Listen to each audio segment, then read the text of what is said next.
तक किसी काम को पूरे समर्पण से न किया जाए तब तक वो उभर के नहीं आता। पति विराज की यह बात सुनते ही रजनी के हाथ तेजी से थिरकने लगे। पराठा बेलते हुए वह भी एक जिम्मेदार स्त्री की ही भूमिका निभाती आ रही थी। 6 बरस से रसोई घर में सुबह 4 बजे ही शुरुआत हो जाती थी और रात 12 से पहले आँख में नींद नहीं आती। वजह था उसका संगीत का अध्यापक जीवन साथी पहले सुबह 7:30 बजे विद्यालय जाता पढ़ाने को, फिर जो दौर शुरू होता ट्यूशन का वो रात 10 बजे से पहले ना थमता। घर की दशा आर्थिक दशा ही बदलती थी। उसने अपनी कड़ी मेहनत से, यूँ तो कहने को उसके पिता ने 3 नौकरी बदली पर एक एक भी ढंग से ना की और ऊपर से उनकी शराब पीने की लत।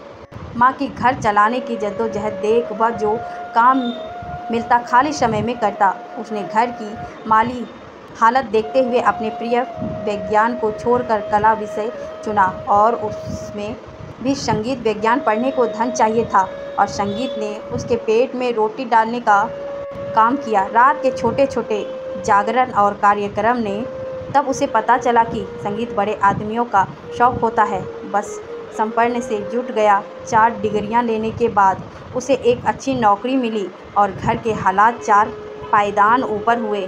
धनी परिवार की बेटी रजनी से शादी अच्छी हो गई।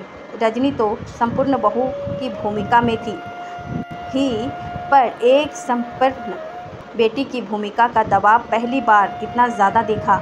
रजनी ने विराज की तनख्वाह आते ही उसके ससुर के हाथ में शाम को शराब की बोतल का स्थान अब देसी से बदलकर अंग्रेजी का हो गया था। साथ में सूखे मेवे उनके अस्वास्थ्य की ज़रूरत थे।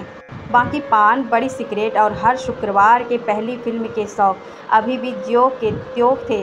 उनकी पहली पत्नी रामा जी भी अपने दबे शौक बेटे की कमाई से पूरे करने लगे। अब विवाहित बेटी नीता का भी स्तर और खर्च विराज के सिर पर आ पड़े, क्योंकि संपन्न की शर्त ही यह कि अपने ज़रूरतों के विषय में सोचना गलत होता है।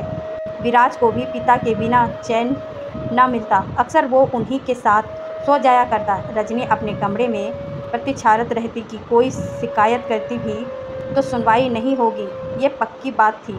फिर भी किसी तरह वो एक बच्ची की माँ बन गई। पर उसने पाया कि घर में उसकी और बच्ची की किसी भी कैसी भी ज़रूरत और उसकी पूर्णता का कोई स्थान ही नहीं था। अब खुशमिजाज रजनी की जगह अनमनी रजनी ने ले ली थी। सुविधाओं में पली बड़ी रजनी ऊपर तौर से संपन्न दिखती, पर अंदर से वो एक एक रुपये को परेशान थी। देवर, ननद और सास ससुर से ना कुछ बचता होती और ना ही उसके हिस्से कुछ आता। लिहाजा असर उसके स्वास्थ्य और कामकाज पर पड़ने लगा था। वक्त बेवक्त उसे संपन्न में कमी का एहसास कराया जाता। कहते हैं कि जब शब्द मौन हो जाए तो आंखें बोलती हैं, और जब आंखें भी बरसकर खाली हो जाए तो उनकी रीतापन बहुत शोर करता है। विवाह की वेदी के फेरे लेते समय जिस संपन्न शब्द ने उसका तन मन पुलकित कर दिया था, अब वही उसे ऐसा लगता मानो कानों में बूंदे बूंदे पड़ता तप्त तैल। बेटी भी 5वीं कक्षा में आते आते अपनी माँ की जिंदगी की कश्मकश को समझने लगी थी।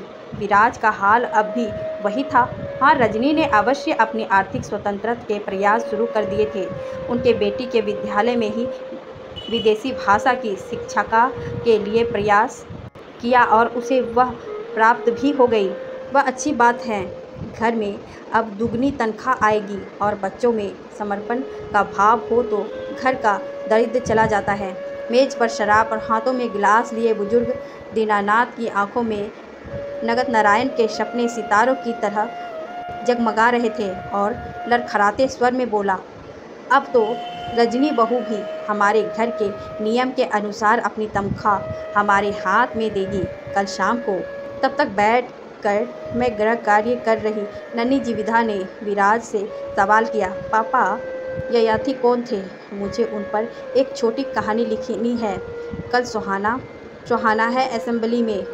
विराज मौन रहा। उसने फिर दीनानाथ जी से सवाल किया, बाबा अब बताओ ना। उन्होंने भी उसे डपटते हुए कह दिया, अपनी माँ से पूछो। माँ बाप संतान के लिए आजीवन समर्पण करते हैं ताकि बुढ़ापे में चैन से जिए। ये उसका काम है, मेरा नहीं।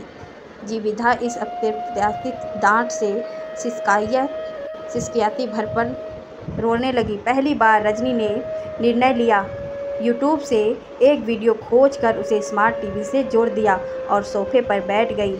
उसे पूरा वीडियो दिखाने के बाद रजनी ने कहा, बेटा, ययाति एक ऐसा राजा था जिसने अपने निजी सुख के लिए अपनी ज़िंदगी भर तो उसका उपभोग किया ही, बाद में अपने बेटे की युवा अवस्था को उससे प्रीत भक्त होने के नाम पर लेकर उसे अपना बुढ़ापा सौंप दिया। छी माँ, वृद्धता ने उसे वृद्धसना से कहा, पापा को अपने बच्चे से प्यार कहते हैं, अपने मतलब के लिए कोई अपने बच्चों का इस्तेमाल कैसे कर सकता है? स्वार्थ बेटा, निजी स्वार्थ, रजनी ने गहरी आवाज़ में कहा। विराज को उसकी आवाज़ किसी गहरे कुएं से आती लगी रही थी।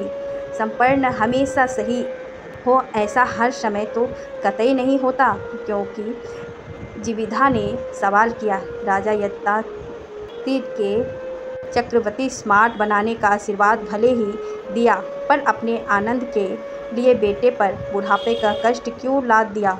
मतलब यह भी हो सकता है कि उन्हें खुद सुख अपने लिए रख लिया हो और संघर्ष अपने बेटे को दे दिए हो। दीनानाथ जी को अचानक उस वीडियो में पुरु और ययाति में अपना अक्स दिखने लगा और नशा चढ़ने की बजाय हिरन हो उठा। वो गिलास मेज पर रख जोर से चिल्लाए, बंद करो ये वीडियो। और रजनी ने दृष्ट शब्दों में उत्तर दिया, मैं पुरुष नहीं बन सकती, मुझे संपन्न अस्वीकार है।